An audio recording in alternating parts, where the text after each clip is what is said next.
Here's the top stories for January 24th. Lawyers for former President Rodrigo Duterte have accused the International Criminal Court prosecutors of trying to relitigate issues already settled by the court, warning that the latest filing on jurisdiction amounts to an improper attempt to get a second bite of the cherry.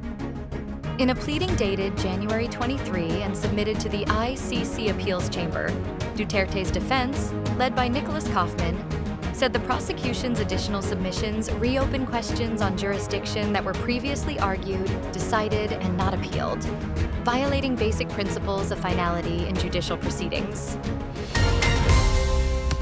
China's embassy in Manila has accused Senator Risa Hontiveros of doing political theater and not advocacy whenever she speaks against Beijing. Accused by Hontiveros herself of being a bad guest in the Philippines, the embassy fired back at the senator by asking if she is really advocating the interest of the Philippines and the Filipinos? Or are you simply pursuing your own political gains? If you truly care about the country, you wouldn't repeatedly twist the facts, mislead the Filipino public, and incite hostility just to stay in the spotlight.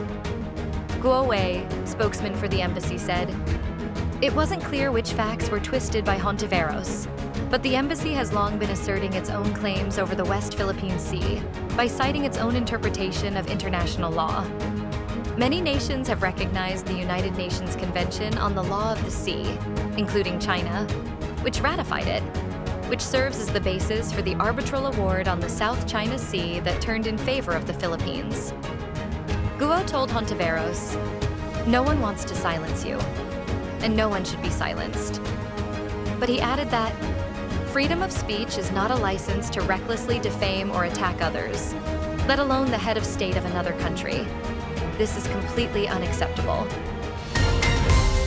The Department of Social Welfare and Development has distributed 16.2 million pesos worth of humanitarian assistance, including family food packs, to over 4,000 people affected by the ongoing unrest at Mayon Volcano in Albay.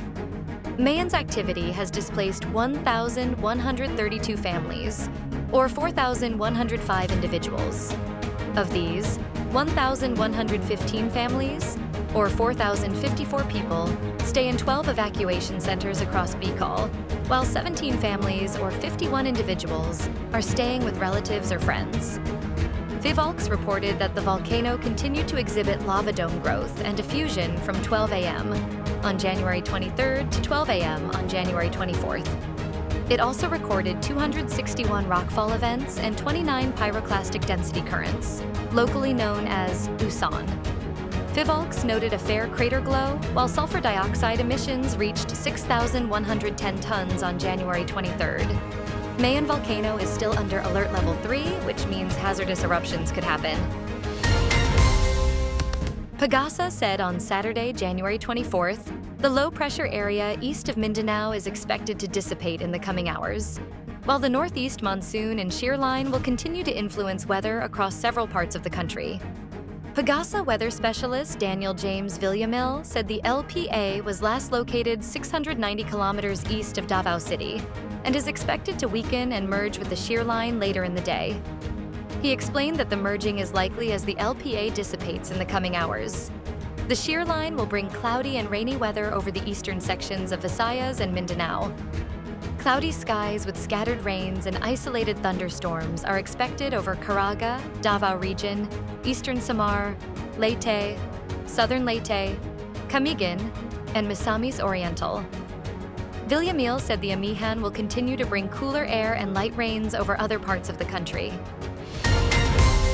A massive winter storm forced the cancellation of more than 8,000 flights across the United States over the weekend, disrupting travel as dangerous weather threatened much of the country with heavy snow, ice, and power outages. Roughly 140 million people, from New Mexico to New England, were under winter storm warnings. The National Weather Service warned of widespread heavy snow and a band stretching from East Texas to North Carolina. Forecasters warned that damage, especially in areas pounded by ice, could rival that of a hurricane. By Friday night, the edge of the storm was sending freezing rain and sleet into parts of Texas, while snow and sleet were falling in Oklahoma. After sweeping through the south, the storm was expected to move into the northeast, dumping about a foot of snow from Washington through New York and Boston. The Weather Service predicted. More than 3,400 flights were delayed or canceled Saturday, according to the flight tracking website FlightAware. More than 5,000 were called off for Sunday. Stay updated with the latest news. Visit our website at www.mb.com.ph or follow us on social media. Thanks for tuning in to the Manila Bulletin Daily Rundown.